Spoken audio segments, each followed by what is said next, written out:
తర్వాత పెద్దలు అచ్చెన్నాయుడు గారు మాట్లాడతారు.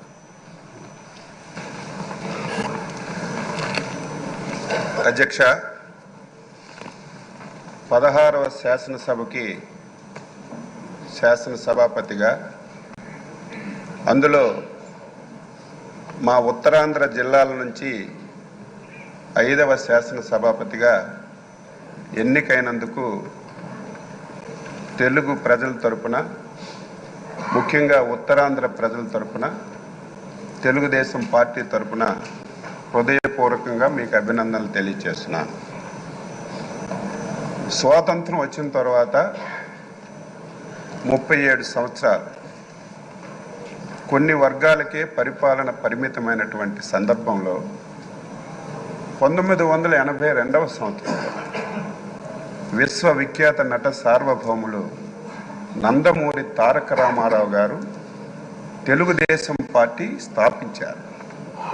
స్థాపించిన రోజే ఈ పార్టీ బడుగు బలహీన వర్గాల పార్టీ, అందులో బలహీన వర్గాల పునాదులపైన పుట్టిన పార్టీ అని చెప్పి ప్రకటించడమే కాకుండా డే 1 నుంచి బలహీన వర్గాలకి ఆ అవకాశాన్ని ఇచ్చిన విషయం ఒక్కసారి గుర్తు చేస్తున్నాను.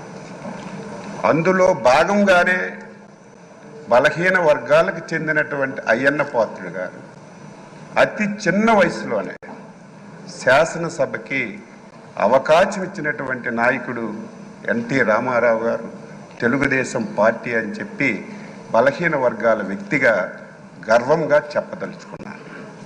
మీరు 42 సంవత్సరాల సుదీర్ఘ రాజకీయ ప్రయాణంలో అనేక పదవులు మీరు చేశారు.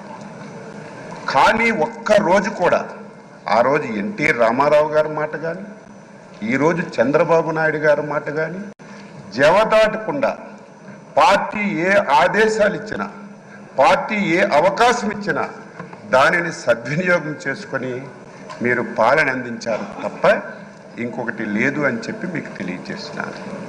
7 సార్లు ఎమ్మెల్యేగా గెలిచారు, 4 సార్లు మంత్రిగా చేశారు. అందులో ఇంకొక విషయాన్ని శాసనసభకు చెప్పాలి. పార్టీ ఆదేశం ప్రతి ఒక్కరికి శిరస వహించాలనేది నా అభిప్రాయం. 1996లో నాకు బాగా గుర్తు, అప్పుడే నేను ఇంకా ఎమ్మెల్యే కాలేదు. మన నాయకుడు చంద్రబాబు నాయుడు గారు ముఖ్యమంత్రిగా బాధ్యతలు స్వీకరించిన తర్వాత మొట్టమొదటిసారి పార్లమెంట్కి ఎన్నికలు వచ్చాయి. ఆ సమయంలో తమరు మంత్రిగా ఉన్నారు. ఆ రోజు అధ్యక్షులుగా, ముఖ్యమంత్రిగా చాలామంది మంత్రులకి మీరు ఎంపీలుగా పోటీ చేయండి అని రిక్వెస్ట్ చేస్తే చాలామంది దాన్ని ఒప్పుకోలేదు, మంత్రి పదవి వదిలి వెళ్ళడానికి. కానీ ముందుకొచ్చి నేను వెళ్తానని చెప్పి 96లో అధినేత మాటకి జవదాటి నిలబడి వ్యక్తి గౌరవనీయులు శ్రీ అయ్యన్న పాత్రుడు గారని నేను ఒక గర్వంగా చెప్పదలుచుకున్నాను. ఈరోజు బలహీన వర్గాలకి తెలుగుదేశం పార్టీ ఎన్టీ రామారావు గారు ఇచ్చారు, చంద్రబాబు నాయుడు గారు ఇచ్చారు. ఈరోజు ఎన్డీఏ పార్ట్నర్స్తో సహా ఆ విధానాన్ని కొనసాగిస్తున్నారు. ఈరోజు మీకు శాసనసభాపతిగా ఎన్నుకోవడం ఇది ఒక చరిత్ర. ఈరోజు నిన్నటి వరకు ఓట్ల గురించి, రాజకీయం గురించి, నా ఎస్సీలు, నా బీసీలు, నా మైనారిటీలు అని ఓకదంపుడు ఉపన్యాసాలు ఇచ్చినటువంటి కొన్ని పార్టీలు, కొంతమంది వ్యక్తులు ఆ పార్టీ పేరు చెప్తే మనకే నష్టం, ఆ వ్యక్తుల పేర్లు చెప్తే మనకే నష్టం. అటువంటి పార్టీలు ఒక బలహీన వర్గాలకు చెందిన వ్యక్తిని ఎన్డీఏ ఆ స్థానంలో కూర్చోపెడితే ఈ ఘట్టాన్ని చూడడానికి కూడా ఇష్టం లేనటువంటి పార్టీలు, నాయకులు ఈరోజు రాష్ట్రంలో ఉండడం బాధ కలుగుతుందని ఈ సందర్భంగా తెలియచేస్తున్నారు. మీరు చాలా పోర్ట్ఫోలియోలు చేశారు. ఏ పోర్ట్ఫోలియో చేసినా ఆ పోర్ట్ఫోలియోని వన్ని తీసుకొచ్చారు.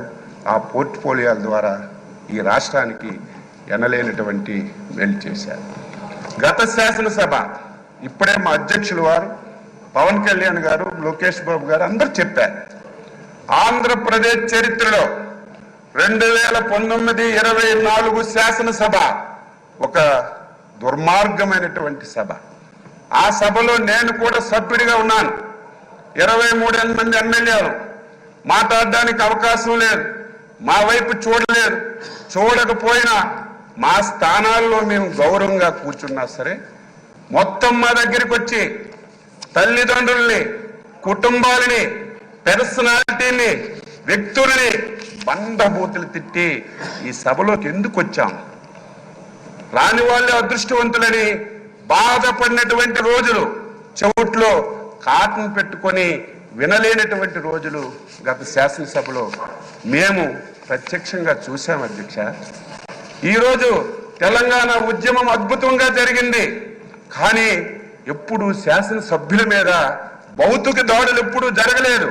కానీ గత శాసనసభలో ఒక దళిత శాసనసభ్యుడైనటువంటి ప్రస్తుతం మా మంత్రి గారైనటువంటి బాల వీరాంజనేయ స్వామిని సభాపతి స్థానం దగ్గరికి వచ్చి ఆయన పైన భౌతికంగా దాడి చేస్తే ఎంత ఆవేదన చెందాం, ఎంత బాధ చెందాం. ఆంధ్రప్రదేశ్ ఈ రాష్ట్రానికి, దేశానికి ఒక రోల్ మోడల్. ఇటువంటి ఆంధ్రప్రదేశ్ శాసనసభలో ఇటువంటి సంఘటనలు జరగడం, అది మా కళ్ళతో మేము చూడడం చాలా బాధ, ఆవేదన కలిగింది. ఏది ఏమైనా ఒక అనుభవజ్ఞైనటువంటి వ్యక్తి, ఈ రోజు వరకు మీ అవతారం ఒకటి, ఈ రోజు నుంచి మీ అవతారం మార్చాలి. ఎందుకంటే రాజకీయాలు చేసేటప్పుడు పదునైన మాటలు మాట్లాడాలి. ప్రతి ఒక్కరు విమర్శించేటప్పుడు వారికి సమాధానం చెప్పాలి. కానీ ఈ రోజు నుంచి మీరు శాసనసభాపతి. నా కోరిక, నా ఆశయం బలహీన వర్గాల తరపున మీకు కోరుతున్నాను. ఈ సభ 2024-29 శాసనసభ మా బలహీన వర్గాలకు చెందినటువంటి చింతకాయల అయ్యన్న పాత్ర గారి నాయకత్వంలో ఒక దేశానికి ఒక రోల్ మోడల్ గా ఈ సభ ఉండాలి. ఇది ప్రతి ఒక్కరూ చెప్పుకునే విధంగా మనందరం కూడా ప్రవర్తించాలి. దాదాపుగా 78 మంది, నాకు సరిగా ఇంక తెలియదు, మొదటిసారి శాసనసభ్యులుగా 88 మంది. కొంతమంది ఒకసారి 2 సార్లు అయ్యారు. నేను కూడా 6 సార్లు శాసనసభగా ఎన్నికయ్యే అవకాశం మా నాయకులు శ్రీ నారా చంద్రబాబు నాయుడు గారు ఇచ్చారు. ఆయన ఎప్పుడైతే ముఖ్యమంత్రిగా బాధ్యతలు స్వీకరించారో అప్పుడే నేను ఎమ్మెల్యే అయ్యాను. నేను కూడా సభ్యులందరికీ కోరుతున్నాను, ఎవరమైనా సరే కొంతమంది వ్యక్తుల పేర్లు ఈ శాసనసభలో వినడానికి వీలు లేదు, పార్టీల పేర్లు అక్కర్లేదు. ఎవరు ఏది చెప్పినా స్వచ్ఛంగా మనం సమాధానం ఇద్దాం, రాష్ట్ర ప్రయోజనాల గురించి పనిచేద్దాం. ఈ పార్టీ మీద ఒక అచంచలమైన విశ్వాసంతో, ఎన్డీఏ మీద ఒక అచంచలమైనటువంటి ఒక నమ్మకంతో ఒక మ్యాండేట్ ఇచ్చారు. దీన్ని మనందరం కలిసి మంచిమైనటువంటి చర్చలు జరిపి మంచిగా ఈ సభను తీసుకెళ్దామని ఒక్కసారి తెలియజేస్తూ, మరొకసారి హృదయపూర్వకంగా మీకు అభినందనలు తెలియజేస్తూ, ఈ అవకాశం ఇచ్చినందుకు మీకు ధన్యవాదాలు తెలియజేస్తూ సెలవు తీసుకుంటాను.